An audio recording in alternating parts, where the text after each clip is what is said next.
like one of the people. Your personality though is contagious. You know what I'm saying?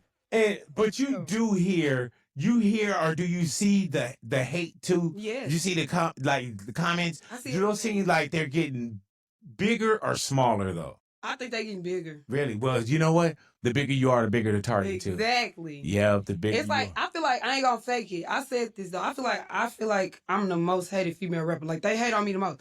I get a lot of love, but I know when they be hating on me. They be hating on me. It be like little inside shit. I be like they hating on me. But They trying to put me down. Like I be feeling like is y'all sending like people to comment under her? Like y'all trying to put like you know what I'm saying? right. I feel like it's some hidden agendas, and I know. Do you feel like that's straight from like spectators, or do you feel like that's somebody in the business? Labels. Oh, gotcha. I just be feeling like trying to bring like they don't like seeing me win. Yeah. And I be seeing people say that in the comments. They be like, "Why y'all hate her so much? What does she do to you?" As you can tell from the clip, Sexy Red talked about how she's the most hated rapper in hip hop. Now, is she the most hated rapper in hip hop? I'm not sure about that. We would have to do a survey. It's a lot of complicated process than I can make it out to be, or anyone can make it out to be. But from my experience, a lot of these rappers or newer artists are hated on because they're different. So when I heard her comments, I immediately thought about rappers or artists such as Soulja Boy and Lil Nas X, and I'll get into both of them a little bit. Pause just to talk about why they were hated as much. But we all know change is difficult to accept, especially in hip hop. But eventually, people catch on or kind of become numb to that change. And it's no different with Sexy Red's music because of her. And I'll get into why I think she's the most hated as well. But Soulja Boy got a lot of resistance because he came out during an era where dance music wasn't popular. He had the Crank That Soulja Boy dance. Most people said it wasn't hip hop. They frowned upon the dance music in hip hop, but then everyone started doing it after him. And he was part and early in the internet era where ringtones were a thing, and they called him a ringtone rapper and say he killed hip hop. But he was just another version of hip hop and show that hip hop can have pop existent inside of it as well, because rap is just not rap. It can be popular as well. So he showed the game that it could be that, and he became very smart on how he got into the game of, changing 50 Cent songs to the name of change the name of his songs to 50 Cent songs so people can accidentally click it, hear his music, and that's how he got exposed a lot to the game. Very strategic strategy what he did, but people wasn't ready for it. Lil Nas X, he had the country music song mixed with a hip hop kind of tune to it. People wasn't ready for it because country music artists said this isn't real country. Hip hop said this wasn't real hip hop. So he got stuck between both of the sides paws. And, he still gets the industry plant label today because of how successful his song is. But people don't realize you can get successful off of one song. But he continued to do it as well. He just didn't have the one hit wonder. He continued to make music and make hits afterwards. So he showed that he belonged in the game. And there's room for all kinds of hip hop or all kind of music on this planet.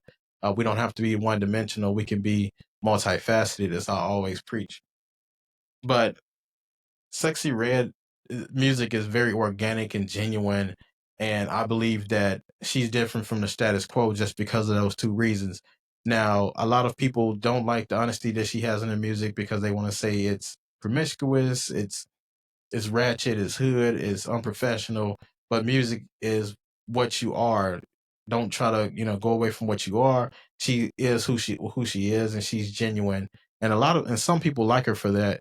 Um, Similar to a Glorilla who has the country accent, and people love that and gravitate towards it, but some people hate it because they think it's ghetto, but it's who you are. You can't really change, or you're not supposed to change who you are. That doesn't make you authentic. It doesn't make you true hip hop. Coming from St. Louis, she knows who she is and she knows where she wants to be and where she wants to go. Very, very influential in that aspect of being who you are, because that's the best person that you can be. And she definitely embodies that. But every generation is going to complain about the next. Every generation is going to say their generation is better. every generation is gonna say the last generation is hating on them, but we just have to respect every music for what it is and every person for what they are, because we all have individuality and we should embrace that individuality.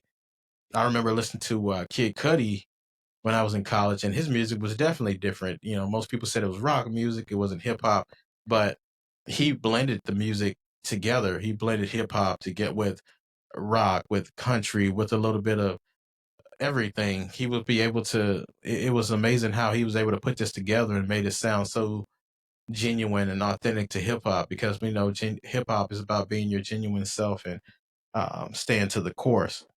But that new music like Kid Cudi's and even Sexy Reds, it regenerates and it energizes the hip hop game. Because much as I love conscious rap, I can't listen just conscious rap all the time. I have to be able to listen to happy rap. I gotta listen to some dance music. Gotta be able to listen to different forms of hip hop. Hip hop is just not one boxed in. You know, we have the conscious rap, we have the mafioso rap, we got the braggadocious, we got the out of this world rap. There's so many different raps, that you want to listen to, and everything is not going to be the same. Otherwise, it becomes mundane.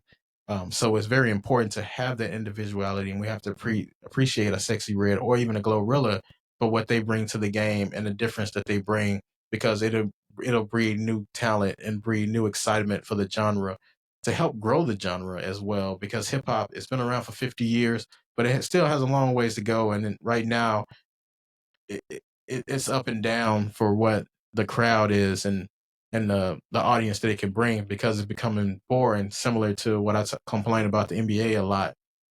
Everyone's become the same and has mimicked the same moves, and everybody plays the game the same. We don't have post players really anymore. We don't have the enforcers as much anymore. It's a lot of things about the game that it used to have. It's not the same anymore, but it's because everybody's trying to do the same things. So it's very important in hip hop to have that difference of opinions, but different of music styles as well. Even artists that establish, like Megan Thee Stallion, are scrutinized for talking about the same subject matter. But if your subject matter is what you're efficient in, it's very important that you can stay in that same lane, because that's what your fans want. So, make the music that you want to make, not what the label wants you to make or what your friends want you to make. Make what you feel that's in your heart, and it always come back to you tenfold. But the point of all of this is just we have to allow individuality and not remain stagnant. So, as always, until next time, I'll see you next time.